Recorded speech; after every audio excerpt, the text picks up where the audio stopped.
सबसे पहले बात साध्वी प्रज्ञा की।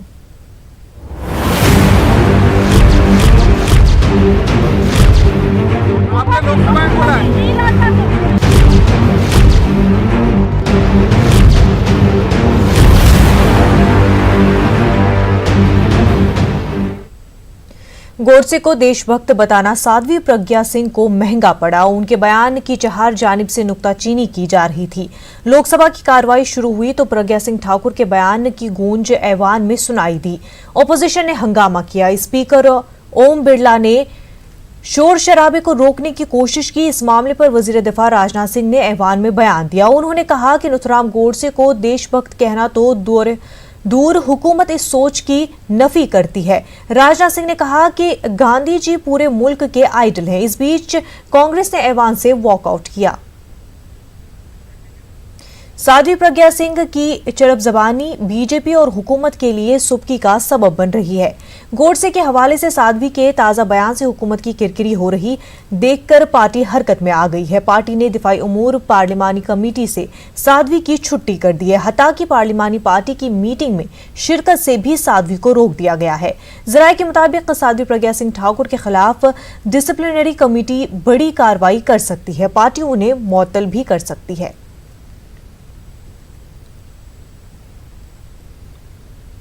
The statement given by the Member Parliament Pragya Thakur yesterday is condemnable. Bharatiya Janata Party never supports such statement and we do not support this ideology. We have decided that she will be removed from the Consultative Committee of Defence and in this session she will not be allowed to participate in the parliamentary party meeting.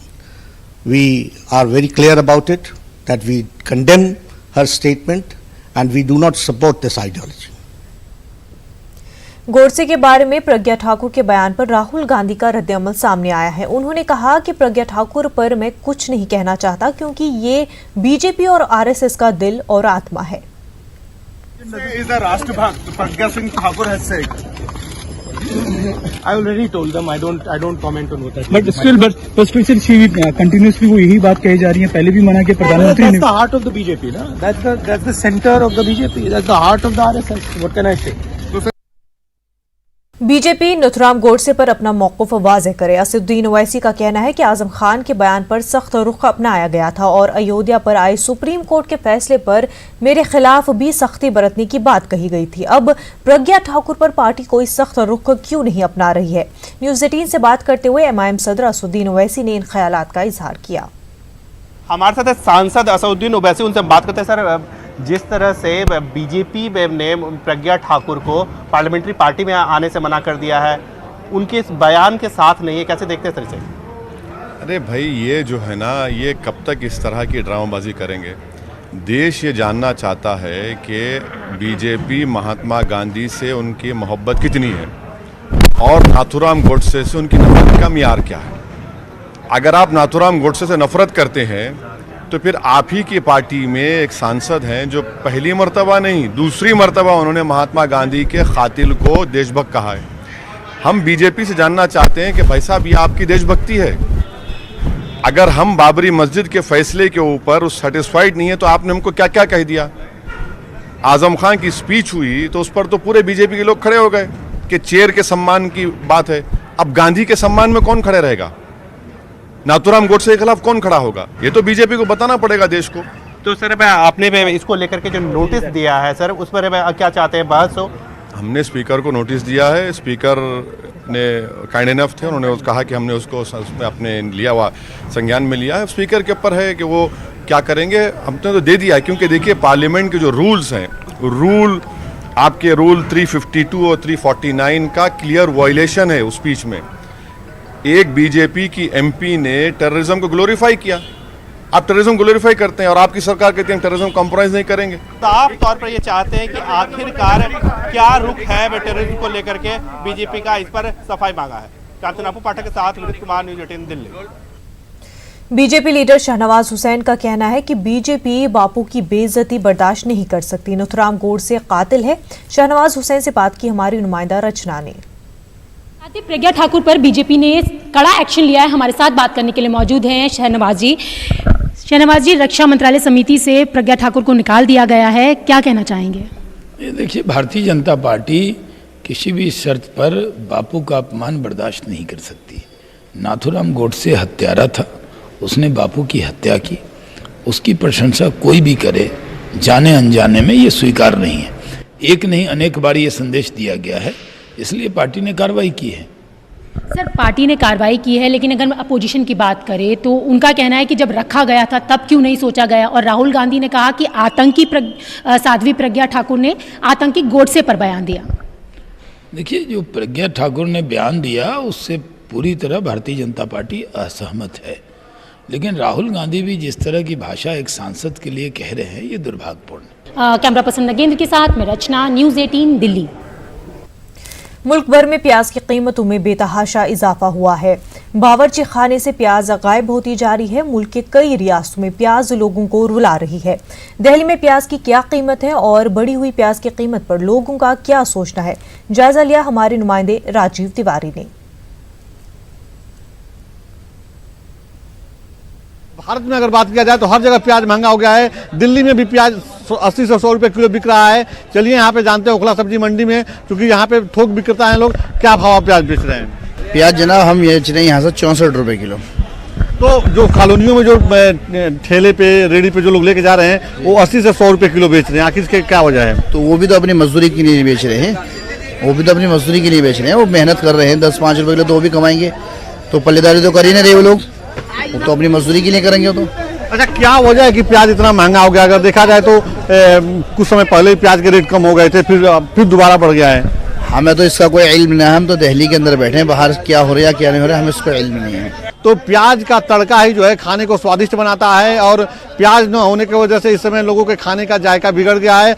और जो लोग हैं वो बता रहे हैं कि इस समय जेब पे भारी पड़ रहा है, क्योंकि प्याज 100 रुपये किलो हो गया है, तो यह खरीदना बड़ा मुश्किल हो गया है। अगर सरकार की बात की जाए तो दिल्ली सरकार की तरफ से जगह जगह दिल्ली में स्टॉल लगाए गए हैं और वहाँ भी प्याज सस्ते दामों पे उपलब्ध कराए गए हैं, लेकिन जिस तरह से लगातार प्याज के दाम बढ़ रहे हैं, यह एक चिंता का विषय बन गया है। आप देख सकते हैं कि यह ओखला सब्जी मंडी है, यहाँ पे लगातार प्याज जो है थोक विक्रेता यहाँ पे बैठे हुए हैं, लोग अपने अपने हिसाब से सभी लोग बता रहे हैं। कुछ लोग बता रहे हैं कि कुछ और भी प्याज के जो वेराइटी हैं वो 80 रुपए किलो बिक रहे हैं। तो ऐसे में देखा जाए तो यहाँ पे तो प्याज सस्ती है, जैसा कि महंगाई जो इस हिसाब से बताया जा रहा है कि 65 रुपए किलो दे रहे हैं, लेकिन और जगह भी प्याज सस्ती है। अगर देखा जाए तो प्याज इस समय महंगा हो गया मार्केट में। महंगा हो गया, लेकिन अब गिर जाएगा, अब डाउन हो जाएगा। इसके पीछे क्या कारण है, महंगा क्यों हो गया है? इसके पीछे यही कारण है, कम बोआरी हुई होगी, और क्या होगा, कम पैदावारी। अब यही प्याज नहीं उखाड़ रहे, हरी प्याज अब उखाड़ ही नहीं रहे हो, कह रहे मोटी हो जाए महंगे के चक्कर में, यही कारण। कब तक उम्मीद किया जाए, कब तक प्याज सस्ती हो जाएगी? इस हफ्ते के बाद सस्ती हो जाएगी।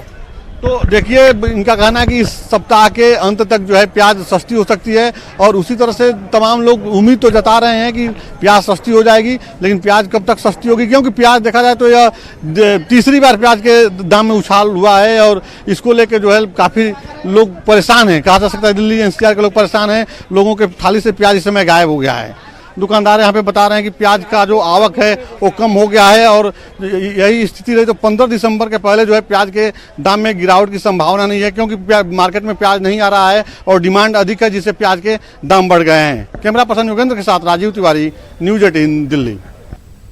मरकजी वजीर खुराक रामविलास पासवान का कहना है कि दुनिया भर में प्याज की कीमतों में इजाफा हो रहा है, जिसका असर हिंदुस्तान पर भी पड़ रहा है।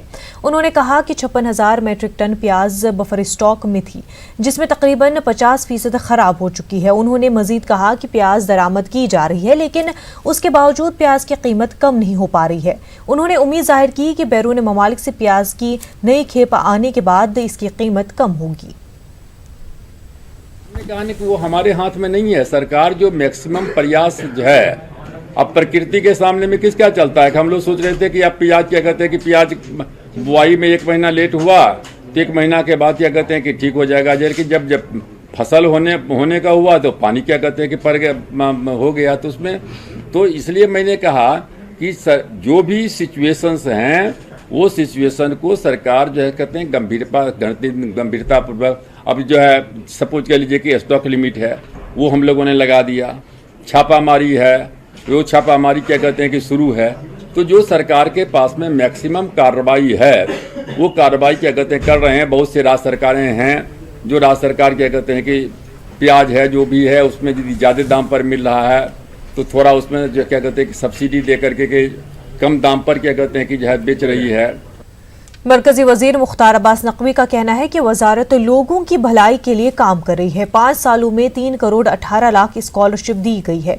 मुख्तार अब्बास नकवी से बात की हमारे नुमाइंदे खुर्रम शहजाद ने। स्कॉलरशिप को लेकर पार्लियामेंट में लगातार सवाल पूछे जा रहे हैं। पूरे मामले पर बात करने के लिए हमारे साथ मरकजी वजीर बराए अक़लियती उमूर मुख्तार नकवी साहब मौजूद हैं। नकवी सर, लगातार सवाल पूछे जा रहे हैं। देखिए, मुझे ऑफिसर्स बताते हैं, अधिकारी बताते हैं कि मिनिस्ट्री ऑफ माइनॉरिटी अफेयर्स में तो सवालों का टोटा रहता था कि पार्लियामेंट से कभी एक आध सवाल आ गया तो आ गया। यानी मिनिस्ट्री एक्टिव है, लोगों के सरोकार के लिए काम कर रही है, चाहे वो एजुकेशनल एम्पावरमेंट हो, चाहे सोशल एम्पावरमेंट हो, चाहे इकोनॉमिक एम्पावरमेंट से रिलेटेड इश्यूज़ हों, स्किल डेवलपमेंट से रिलेटेड मुद्दे हों, उन सब पे मजबूती से काम हो रहा है।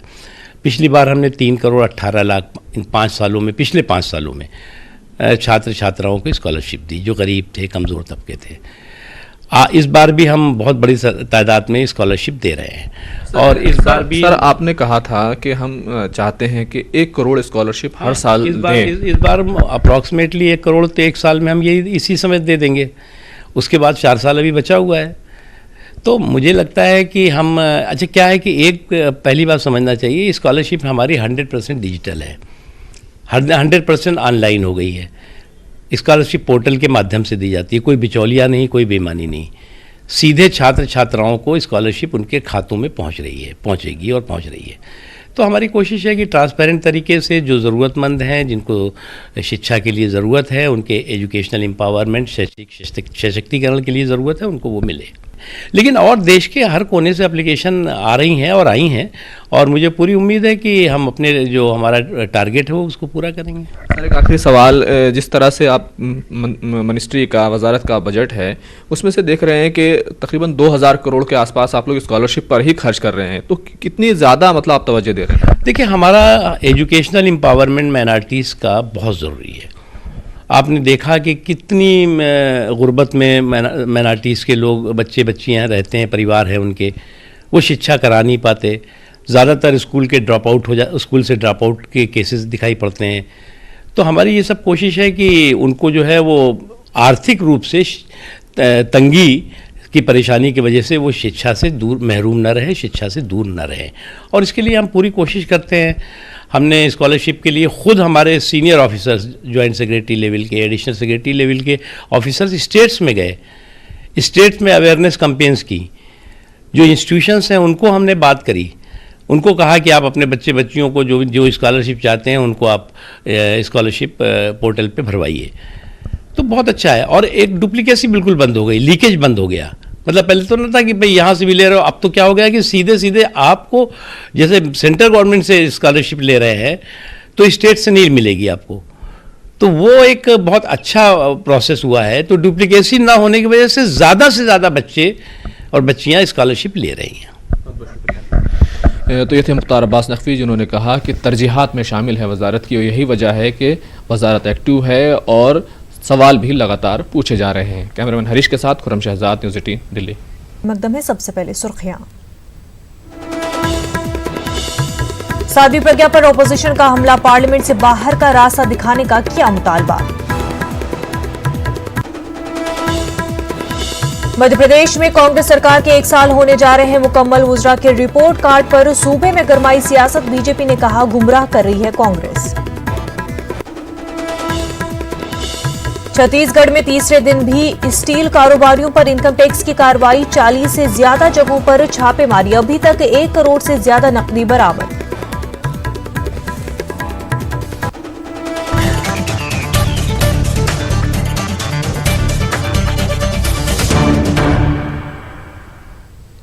भोपाल रुकने पार्लियामेंट साध्वी प्रज्ञा ठाकुर के जरिए लोकसभा में बाबा कौम महात्मा गांधी के कातिल नथुराम गोडसे को मुहिब्बे वतन बताए जाने के बयान को लेकर भोपाल में धरना दिया गया।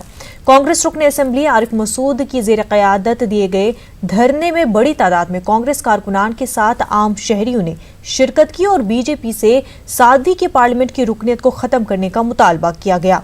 कांग्रेस को धरने को लेकर हमारे नुमाइंदे मेहताब आलम ने आरिफ मसूद से खास बातचीत की। पार्लियामेंट में साध्वी प्रज्ञा के बयान के बाद हमें देख रहे पूरे मुल्क में जहाँ धरना प्रदर्शन चल रहा है, भोपाल में भी आरिफ मसूद साहब ने उसको लेकर जो है धरना दिया। आइए उनसे जानते हैं आरिफ साहब क्या एहतजाज है। ये बहुत गलत काम है और भारतीय जनता पार्टी की एक सांसद की सदस्य ने इस तरह काम करा, मुझे बहुत बुरा लगा और सभी गांधीवादियों को बुरा लगा है। हम सब चाहते हैं कि इनको बर्खास्त करना चाहिए। बर्खास्त करने की बात तो बहुत पहले से भी हो रही है, लेकिन उन्होंने मुहिब वतन गोडसे को बताया है।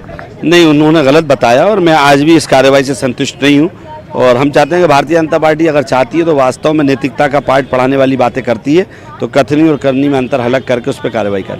देखते हैं कि आरिफ मसूद साहब का कहना है जब तक कि कॉल ऑफ फेल में जो तजाद है भारतीय जनता पार्टी का वो खत्म नहीं होगा, इस तरह की जो है डिफेंस कमेटी के हटाना जो है ये अब वक्त की कार्रवाई नहीं है, उनको पार्टी से बाहर करने की मांग कर रहे हैं। कैमरामैन शेख अफजल के साथ मेहताब आलम, न्यूज़ 18 भोपाल।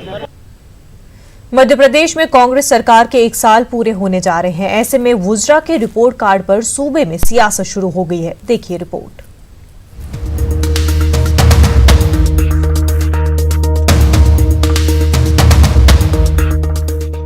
मध्य प्रदेश में सरकार के 1 साल पूरे होने जा रहे हैं।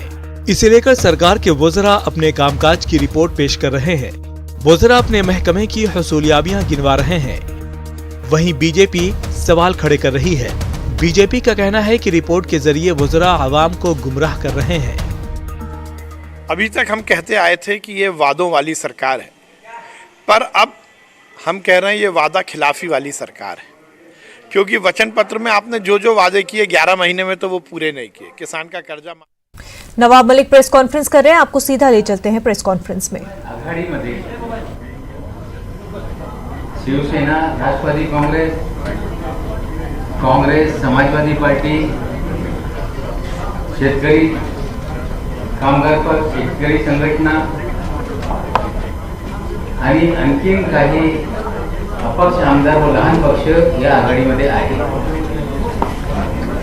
आघाडी निर्माण करत असताना आमच्या ठरलं होतं की सरकारचा एजेंडा काय असेल आणि तो एजेंडा तयार करण्यासाठी तिन्ही पक्षाचे नेत्यांनी त्याच्यावर मेहनत करून तो एजेंडा किमान समान कार्यक्रम तयार केल्यानंतर त्याच्यावर एकमत झाला। मग आघाडीची घोषणा झाली। आज सरकारचा शपथविधी आहे आणि बराच काळ सर्व पत्रकार बंधूंना, मित्रांना, देशवासियांना, राज्याच्या जनतेला हे किमान समान कार्यक्रम काय आहे याची माहिती घेण्यासाठी उत्सुकता होती। सरकार स्थापन होण्याच्या आधी ही माहिती जनतेला दिली पाहिजे, त्यासाठी आपल्या माध्यमातून आज पत्रकार परिषद आयोजित करण्यात आली। सर्वप्रथम मी एकनाथ शिंदे साहेबांना सांगतो की त्यांनी याची सुरुवात करून माहिती दिली पाहिजे। मग जयंत पाटील साहेब सांगतील। काही वेळामध्ये काँग्रेसचे नेते थोरात साहेब पण आपल्यासमोर येणारच आहे। आता शिंदे साहेब या बाबतीत माहिती आपल्यासमोर ठेवणार। काँग्रेस येतात 5 मिनिटात ट्रॅफिकमध्ये अडकलेलो। आजच्या अतिशय महत्त्वाच्या बैठकीला उपस्थित आमचे मित्र जयंतराव पाटील साहेब, नवाब मलिक साहेब आणि सर्व पत्रकार मित्रांचं मी मनापासून या ठिकाणी स्वागत करतो। खरं म्हणजे गेल्या काही दिवसापासून निवडणुकीमध्ये निवडून आल्यानंतर, निवडणूक झाल्यानंतर, निकाल लागल्यानंतर ज्या काही राजकीय घडामोडी या राज्यामध्ये घडत आहेत त्याचे साक्षीदार आपण सगळे आहात आणि खऱ्या अर्थाने कसरत आमच्यापेक्षा तुमची जास्त झालेली आहे। कारण आम्ही पाहतोय की ज्या ज्या ठिकाणी आदरणीय शरद पवार साहेबांच्या बैठका, उद्धवजींच्या बैठका, काँग्रेसचे वरिष्ठ नेते, हे अनेक बैठका या ठिकाणी गेल्या काही दिवसांमध्ये झाल्या आणि त्याची सगळी माहिती गोळा करण्याचं काम, किंबहुना लोकांसमोर मांडण्याचं काम, यासाठी आपल्या सगळ्यांची जी काही मेहनत आणि धडपड आम्ही पाहिलेली आहे ती खरं म्हणजे वाखाणण्यासारखी आहे। त्यामुळे तुम्हाला खास करून सगळ्यांना मनापासून धन्यवाद देतो आणि जे काही शंका, कुशंका, जे काही संभ्रम सगळ्या काही ज्या काही बाबी या महाराष्ट्रातल्या जनतेच्या मनामध्ये निर्माण झाल्या होत्या आता त्या सगळ्या संपुष्टात आलेल्या आहेत आणि शरद पवार साहेबांच्या नेतृत्वाखाली शिवसेना, राष्ट्रवादी काँग्रेस म्हणजे त्यांच्या प्रयत्नातून आणि उद्धव ठाकरे साहेब आणि काँग्रेसचे ज्येष्ठ नेते दिल्लीतले सोनिया गांधी मॅडम असतील आणि अहमद पटेल आणि त्यांचे वरिष्ठ नेते या सगळ्यांच्या प्रयत्नातून महाराष्ट्र विकास आघाडी या ठिकाणी स्थापन झाली आणि त्या महाराष्ट्र विकास आघाडीच्या तिन्ही पक्षाचे किंबहुना या आमच्या आघाडीमध्ये महाराष्ट्र विकास आघाडीमध्ये शिवसेना, राष्ट्रवादी काँग्रेस, समाजवादी पक्ष, प्रहार, शेतकरी कामगार संघटना, इतरही जे काही घटक आहेत आणि इतरही अपक्ष आमदार आहेत या सगळ्यांची मिळून एक मजबूत आघाडी महाराष्ट्र विकास आघाडीच्या नावाने झालेली आहे आणि अतिशय मजबूत आणि ताकदीचं सरकार या ठिकाणी महाराष्ट्र विकास आघाडीच्या नावाखाली स्थापन होणार आहे आणि तो अंतिम क्षण आज शिवतीर्थावर एक ऐतिहासिक सोहळा महाराष्ट्रातल्या जनतेला आपल्या सगळ्यांना अनुभव त्याचा येणार आहे आणि म्हणूनच मी मगाशी म्हणालो की शिवतीर्थावर या ठिकाणी छत्रपती शिवाजी महाराजांच्या साक्षीने आदरणीय शिवसेना प्रमुख बाळासाहेब ठाकरेंचं स्मारक तिकडे आहे यांच्या साक्षीने त्या ठिकाणी महाराष्ट्र विकास आघाडीचे नेते म्हणून ज्यांची निवड तिन्ही पक्षांनी केली ते आदरणीय शिवसेना पक्षप्रमुख महाविकास आघाड़ी यानी एनसीपी, शिवसेना और कांग्रेस की प्रेस कॉन्फ्रेंस जारी थी जिसमें कॉमन मिनिमम प्रोग्राम की तफसीलात बताई जा रही थी। आगे बढ़ते हैं, दिल्ली में हो रही फजाई आलूदगी की खबरों से इंदौर वालों ने सबक लिया है। होलकर साइंस कॉलेज में प्रोफेसर और तलबा साइकिल से कॉलेज पहुंच रहे हैं। इस दौरान लोगों में आलूदगी से मुतल्लिक बेदारी भी पैदा कर रहे हैं।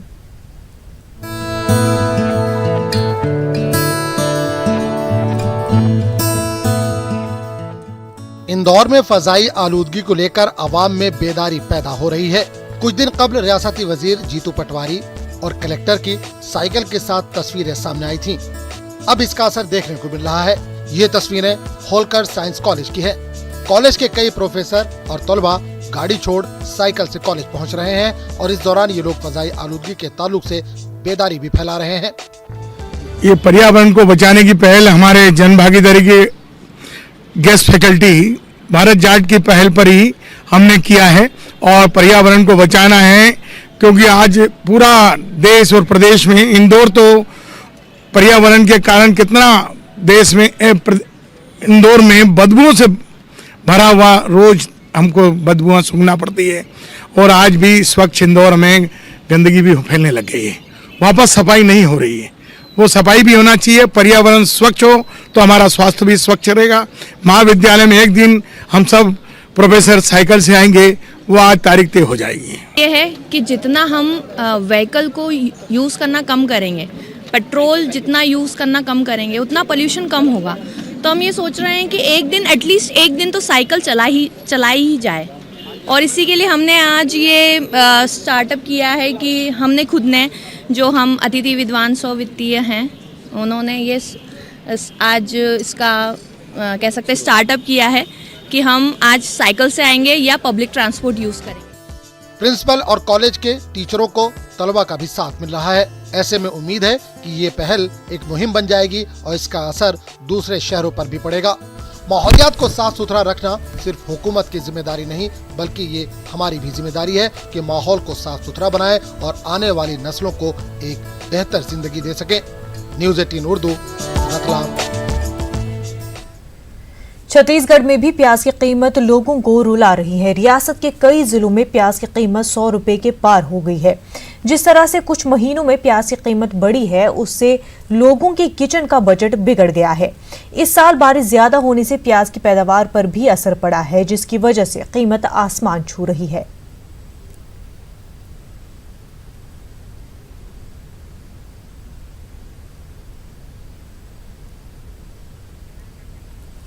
रायपुर में हमारे नुमाइंदे रविंद्र साहू ने जायजा लिया। प्याज के दाम आसमान छू रहे हैं और आपको रुलाने के लिए इसका रेट काफ़ी है। प्याज का दाम यहाँ पे शास्त्री बाजार में हम हैं और 90 रुपये किलो और 80 रुपये किलो दो रेट है। जो अच्छा प्याज है वो 90 रुपये किलो और जो हल्का क्वालिटी है वो 80 रुपये किलो है। और प्याज के इस दाम बढ़ने के पीछे जो व्यापारी हैं वो ये बता रहे हैं कि जो नासिक से प्याज आ रहा है वही बहुत महंगे दाम में आ रहा है और कम आ रहा है, जिसके कारण से दाम बढ़ा हुआ है। जाहिर है लोग खरीद तो रहे हैं, लेकिन कितना खरीद रहे हैं ये जानने की कोशिश करेंगे। 90 रुपये किलो तक हो गया है प्याज। किस तरीके से अफोर्ड कर पा रहे हैं प्याज? कितना ये जो प्याज 2 केजी लेना है वो 1 केजी ले रहे हैं। ये तो बहुत ज़्यादा महंगा होते जा रहा है प्याज। लेने से पहले सोचना पड़ रहा है कि प्याज ले कि नहीं लेगा। प्याज का महंगा बहुत ज़्यादा दाम हो रहा है। प्याज बिना क्या सब्जी नहीं बन पाती, मतलब कितनी मजबूरी है प्याज खरीदना एक तरीके से? प्याज हर सब्जी में प्याज चाहिए और इसलिए लेना पड़ रहा है।